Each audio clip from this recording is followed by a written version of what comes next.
Welcome back to Story Mode. It's November 1998 and the Dreamcast is only a few weeks away in Japan, but my interest in video games is low. In fact, it's so low, it's non-existent.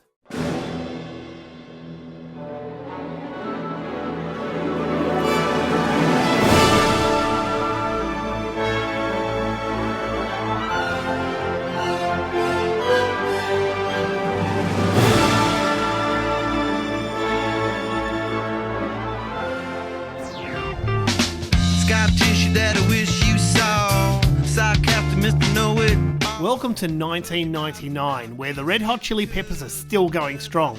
Another artist that's extremely popular is a white rapper with blonde hair. His name, Eminem. My name is what? My name is what? My name is Mandy. Well, everything seemed fine in 1999, but most of the world was worried about the Y2K millennium bug. Back on the Y2K front, despite all of the assurances that the Y2K computer problems are under control, at a cost of $100 billion in this country. Lance Armstrong wins his first Tour de France. The Melissa virus is released, one of the most infamous viruses in history. People are downloading music for free thanks to the new program Napster. MySpace is created, Bluetooth is invented, and I'm still listening to Jamiroquai. However, my favourite song for 1999 is Len, Steal My Sunshine. I know it's up for me. If you steal my sunshine. So we're in November 1998. I've got my Nissan Skyline GTR. I'm driving it everywhere and I'm loving it. In fact, I'm loving it so much, I've forgotten all about video games. So I was driving the car for approximately 2 months without insurance, and this was a problem. I needed to get insurance and insurance fast. Imagine I had an accident, or worse, someone hit me and drove off.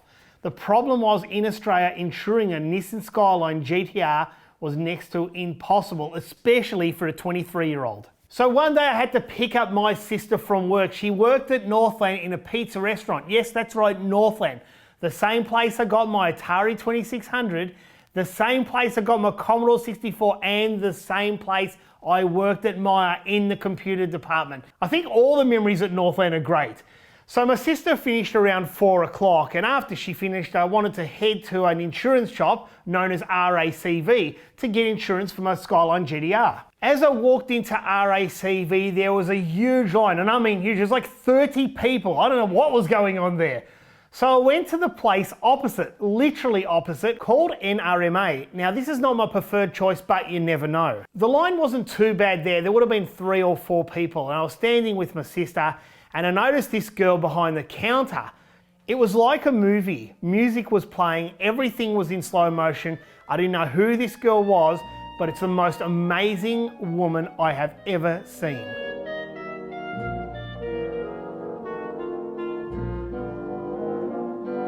There was 3 women on the counter, and I was praying that this woman would call me up just to have a chance to talk to her. I didn't even care about insurance at that time. I actually said to my sister at the time, and I quote, "That is the type of girl I'd love to marry." I was sweating, I was going, please call me, and what happened? She called me up. I explained how old I was, what car I was driving. It had no modifications. It was recently imported from Japan, and unfortunately, she gave me the price of $4,000 per year, which is way out of my price range. But she gave me the contact details of an opposition company who would specialize in imported cars and be half the price. What a girl. She still gave me the quote and printed it out, the $4,000 quote. And on top of the page, it said, M. Gordon. When I got home to my grandparents, I told my grandmother about the day I had going to the insurance company and seeing this girl behind the counter, and I told her, "Nan, this is the girl I want to marry." And she asked, "What's her name?" I said, M. Gordon. That's it. At the start, I think I was thinking her name might be Mary or something like that. The next day comes around and I get the courage to ring this girl up and just maybe thank her and ask her out for a coffee. So I dial up the number, some lady answers the phone, I ask to speak to M. Gordon. All of a sudden I hear, "Hello, Mandy speaking." Mandy, her name is Mandy. So I explained to Mandy that I'm ringing up to thank her for putting me in touch with that other company, because thanks to her, I got the insurance so much cheaper. It actually cost me $1,500. And with the confidence I had, thanks to Tony Robbins, I muster up the courage and ask her out for a coffee. She said that's her pleasure and just a thank you is more than enough. But I insisted to take her out for a coffee because I had to go down to Northland for something else. So I head down to Northland, walk into NRMA, and luckily there are no customers in the shop. In fact, the shop was empty. It was just Mandy and two other women behind the counter. I say thank you and I insist to take you out for a coffee. You've saved me a lot of money. She said, okay. She grabbed her handbag. We walk to the food court. We sit down, we have a coffee, and we just start talking about normal stuff. How old we are, we're only a month apart in age, what we like doing in our spare time, all the kind of normal stuff. She asked me what I did for work, and at the time I didn't have a job because really I just sold all my video game collections and I haven't gone out looking for work. So I wanted to be honest because that's a big rule of Tony Robbins. So I said, at the moment, I'm doing nothing. I haven't worked for a while. I used to sell video games, not really doing that anymore. And obviously I know what she did for her work. So at this stage, we're talking for approximately half an hour and she had to get back to work. So I asked her, are you seeing anyone? When I heard no, that's it. I knew center stage is mine. I needed to do what I had to do. So I asked her out on a date. She said yes. So we wanted to see a movie. What movie would we see? I said, I'll ring you tomorrow and I'll work something out. I'll work out an amazing movie for us. And my breath catches in my chest until I hear three little words. You got mail. We swapped numbers and a few nights later, where did we meet? At Northland to go to the cinema to see You've Got Mail. Now the movie didn't start for at least an hour, which was good because we needed to eat. So we went to a place known as the Pancake Parlor inside Northland. I asked a lot of questions of her and really didn't talk much about myself, obviously to keep away from video games and my video game past. Keep in mind, that was my biggest fear when talking to women. Anyway, we looked at the time and we were 45 minutes late for the movie, so we ended up seeing another movie, another romantic comedy, not really, Saving Private Ryan.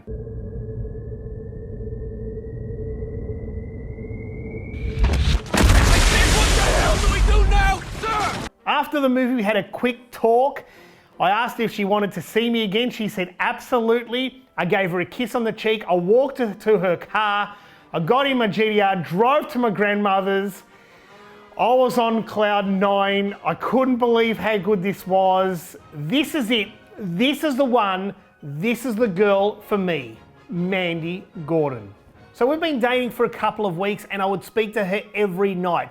We went out to movies, went to dinners, went for walks, all the normal stuff you do at the start of dating to get to know each other better. It was absolutely bliss. And then one Saturday afternoon, I had to go and visit a friend of mine. His name was Oscar, and he was from my past. Basically from my Amiga past, he was a bit of a pirate. He would do different things in the video game community like mod PlayStations. Very similar to me. We had very similar paths or pasts. I think at this point I knew Oscar for approximately 15 years. I introduced Mandy to Oscar and Oscar basically ran a DVD shop where you would buy imported DVDs from America, things that didn't come out to Australia at the time. So I asked Mandy to come over and look at DVDs and yeah, just browse. I think at that time I bought Boogie Nights and something else. Mandy picked one and I picked one, and then Oscar says to me, Joel, are you still out of games? And I said, yeah, I'm not really into video games anymore. And he said, oh, that's a shame. I've got something here you may be interested in. And I said, well, show me. And all of a sudden I see him bring out this orange box, the Sega Dreamcast. He imported it almost the same day it was released in Japan. Do you know how rare that was, especially in Australia? If not the world, the Dreamcast sold out so quick in Japan, let alone anyone else in the world having one. Maybe there was some that went to Hong Kong, but this thing was like gold. And to be honest, my heart was beating like a drum. So I said to him, look, I'd love to get it. It'd be unbelievable, but I just prefer to stay out of the video games because this thing would most likely get me back into video games. So I go back to the DVD shelves and maybe buy one more DVD. He had some specials on and I thought, you know what, let's do it. Let's get 3 DVDs. And then I hear Mandy say, so how much is that Dreamcast? I look so fast, like a bullet. Like, why are you asking about a Dreamcast? You're not even into video games. Oscar replies $1,100 and he explains you have to understand that resellers in Japan are making double on the Dreamcast purely because it was a sellout and to have it this early is like an honor. I don't get involved in the conversation because if Mandy wants me to buy that thing, I am not buying it. I look at DVDs and mind my own business and just shield myself away from the conversation. The next thing, I'm walking up to the counter and I see Mandy writing out a check for $1,100 for this Dreamcast. Am I honestly in the Twilight Zone?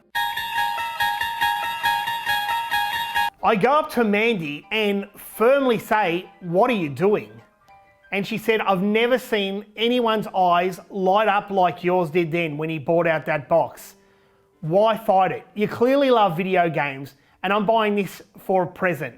It's your birthday in a week, so consider it a birthday present. I tell her, no way are you spending $1,100 on me. We've only been going out 2 weeks. I'm in debt to you, $1,100 already. This is not going to happen. I've got the money. She said, too late. It's a gift from me. It's your birthday present and you can have it tonight and that's final. This, everyone, is Mandy. I am totally in love. Not because she bought me a Dreamcast. That's nothing to me. Because she sees who I truly am and she wants me to be who I am and help me grow in a positive direction.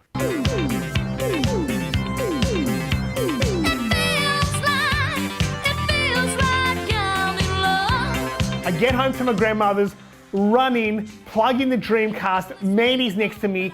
I play Virtual Fighter 3 TB for 3 hours straight with Mandy by my side. We're fighting with each other on the screen, of course. This is the best moment of my video game life. And what's better is I got another game with the system, Godzilla. Mandy absolutely loved the game. In fact, she still plays it to this very day. After a couple of months of dating, Mandy and I realised something. We realised we met each other once before. If we head back to 1989, I saw a movie with some friends, Born on the 4th of July with Tom Cruise. After the movie, we went to the pancake parlour, me and 3 other friends, a friend of mine, Anthony, and sitting opposite us was 4 girls. And one of the girls looked like Mandy. Anyway, Mandy and I, when dating, Mandy said, I think I've seen you before. Did you happen to be at the pancake parlour seeing a movie? And I think from memory it was the Tom Cruise movie, Born on the 4th of July. I said, yes. And then she said, did you wear like a white bomber jacket? It was black with white sleeves. And I said, yes.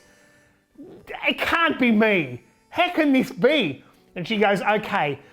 Were you wearing like a scarf around your knee? Could have been, I don't know what knee it was. I said, yes, that's me. I used to wear a scarf. It was black with blue stripes. And she said, I remember that. I remember that was like yesterday. And she said, we talked. I said, yes, we did talk. I now remember you. I was getting so excited. Like I was running around in circles when Mandy was telling me. This was blowing my mind. Mandy said, that's me. We were talking and I think we were almost alluding to exchanging numbers, but I was a little bit shy and she said she was a little bit shy. We were only 16, maybe 17 at the time and we didn't exchange numbers. Mandy and I were supposed to meet then. This is like Back to the Future type stuff. And that's it. Mandy was my destiny. I didn't get to meet Mandy in 1989. So when I sold off my video game collection and bought a GDR, the GDR took me to Mandy. And that's why I'll never sell that GDR. Mandy is my soulmate, my partner, and someone who understands me completely. Mandy, I will forever love you.